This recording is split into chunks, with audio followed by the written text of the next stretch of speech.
Assalamualaikum warahmatullahi wabarakatuh. Selamat siang semuanya. Pertama-tama, marilah kita panjatkan puji dan syukur kehadirat Tuhan Yang Maha Esa atas rahmat dan karunia-Nya sehingga kita dapat berkumpul pada hari ini. Pada kesempatan ini, saya akan mempresentasikan makalah yang berjudul Perspektif Generasi Z dalam Demokrasi Pancasila. Hadirin sekalian, demokrasi merupakan sistem pemerintahan yang memberi ruang kepada rakyat untuk turut serta dalam proses pengambilan keputusan negara. Indonesia memilih demokrasi Pancasila sebagai sistem yang paling selaras dengan jati diri bangsa. Sebuah bentuk demokrasi yang tidak hanya menekankan pada suara mayoritas, tetapi juga pada nilai kemanusiaan, keadilan sosial, dan musyawarah. Di tengah perkembangan teknologi dan cepatnya arus informasi, hadir generasi Z, yaitu generasi yang lahir antara tahun 1997 hingga 2012. Generasi ini tumbuh dalam budaya digital serba cepat dan sangat terbuka terhadap perubahan. Mereka kritis, dekat dengan media sosial, dan memiliki cara pandang yang berbeda dibanding generasi sebelumnya. Karena itu, pandangan generasi Z terhadap demokrasi Pancasila menjadi penting untuk dipahami, sebab mereka adalah calon pemimpin masa depan yang akan menentukan arah demokrasi Indonesia. Namun, perlu kita sadari bahwa di balik idealisme dan keterbukaan pemikiran generasi Z, ada pula tantangan yang mereka hadapi seperti banjir informasi di media sosial, hoax, polarisasi politik, hingga meningkatnya sikap apatis terhadap institusi negara.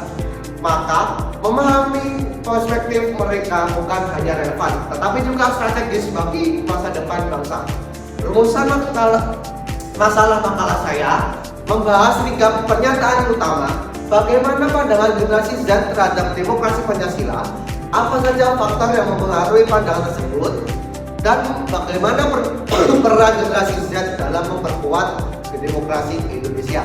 Demokrasi Pancasila. Sebelum masuk ke topik utama, kita perlu memahami kembali apa itu demokrasi Pancasila.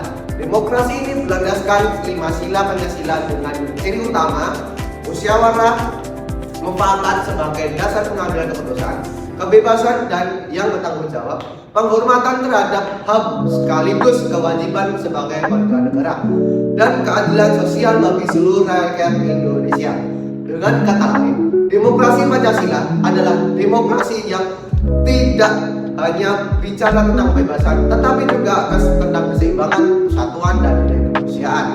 Karakteristik generasi Z memiliki beberapa karakteristik yang mempengaruhi cara mereka melihat demokrasi. Antara lain, mereka melek teknologi dan tumbuh dalam lingkungan digital, kritis terutama terhadap kebijakan yang dinilai tidak transparan, terbuka terhadap keberagaman baik suku, budaya maupun agama, pragmatis, lebih menilai sesuatu dari hasil konkret, dan aktif di ruang publik digital, terutama di media sosial sebagai ruang berekspresi.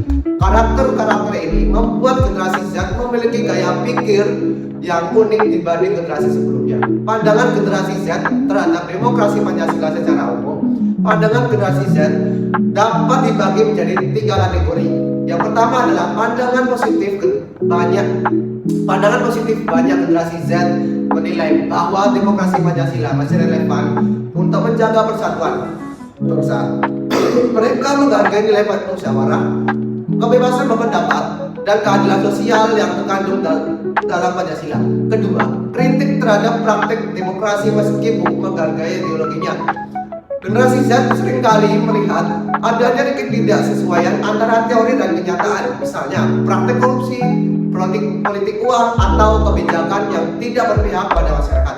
Generasi Z kritis karena mereka terbiasa membandingkan apa yang ideal dengan apa yang terjadi secara nyata. Ketiga, pandangan pragmatis generasi Z menilai demokrasi dari manfaat yang mereka rasakan langsung. Apakah pemerintah transparan? Apakah kebebasan pendapat dijamin? Apakah hak-hak mereka dilindungi? Dengan kata lain, mereka tidak hanya menerima demokrasi Pancasila secara normatif, tetapi mengukurnya melalui pengalaman nyata. Faktor-faktor yang mempengaruhi pandangan Gen Z ada 4 faktor utama yang membentuk cara pikir generasi Z.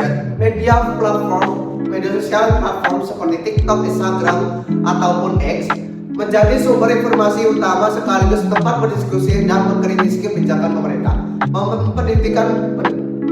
Pendidikan formal, terutama PPKN, memberikan pengetahuan dasar mengenai nilai Pancasila dan prinsip demokrasi.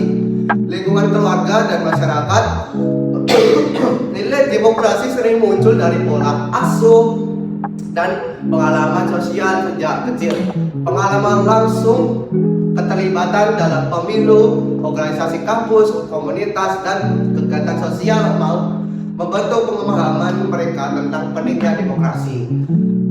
Peran generasi Z dalam demokrasi Pancasila sebagai generasi penerus. Generasi Z memiliki peran strategis antara lain partisipasi politik menjadi pemilih yang cerdas, kritis, dan tidak mudah termakan hoax.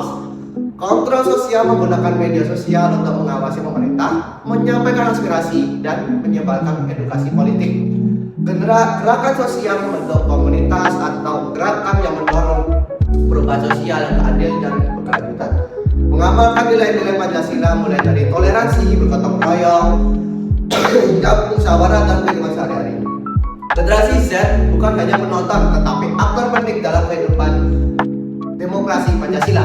Hadirin sekalian, secara keseluruhan, generasi Z memiliki pandangan yang kritis, progresif, dan realistis terhadap demokrasi Pancasila. Mereka menunggu nilai-nilai Pancasila, tetapi juga menuntut adanya penerapan yang konsisten, adil, dan transparan. Pandangan mereka dibentuk oleh teknologi pendidikan dan lingkungan serta pengalaman langsung.